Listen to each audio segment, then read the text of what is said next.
Hey, First Baptist Youth, I hope you are having a great week. And as you know, in just a few days, we will be at the holiday of Thanksgiving. So I want to talk to you a little bit about thankfulness, and we're going to look at the book of Colossians, written by the Apostle Paul.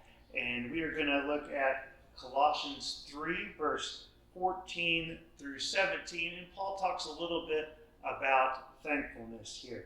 So he says, above all, clothe yourselves with love, which binds everything together in perfect harmony. And let the peace of Christ rule in your hearts, to which indeed you were called in the one body, and be thankful.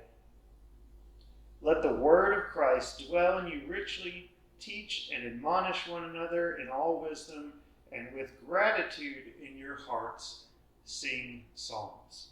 So Paul says in there twice, he says, be thankful and do things, and specifically singing, he was talking about, with gratitude. And there are certain kinds of thankfulness, right? Or things to be thankful about. For instance, like I love Diet Dr. Pepper and I love Garden Salsa Sun Chips. Boy, am I thankful for both of these things, right? But I don't know that that's exactly what Paul is talking about. We can be thankful for candy and food and things like that. There's nothing wrong with that. But I think Paul's thankfulness runs a little bit deeper.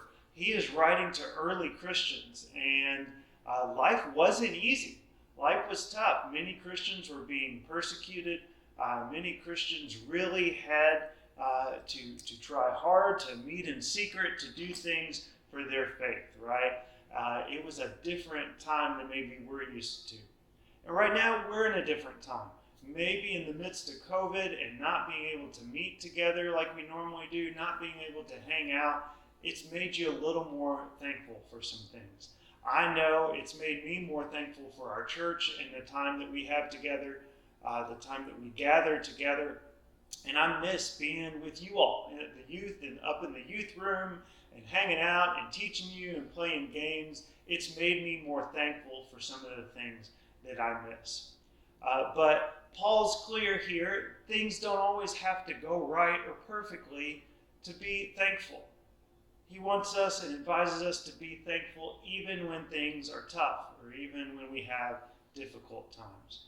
So I want to challenge you this next week and a half, as we're thinking about Thanksgiving, to be thankful. And I want you to try to do two things. One, tell God something you're thankful for that maybe you haven't told God you're thankful for before, or maybe you forget. Maybe it's just God's presence. Hey, God, I don't thank you for being there for me enough. And two, try and tell some other person how thankful you are for them. Maybe it's a parent, maybe it's a friend, maybe it's a teacher or a coach, a grandparent, somebody at church that has really helped lead you in learning about God. Would you try and tell somebody that you're thankful for them? Maybe somebody that you always think about doing that, and you think, oh, I should do that, but you haven't yet. I want you to appreciate as best you can those things you're thankful for over this next week, and show others that you're appreciative too.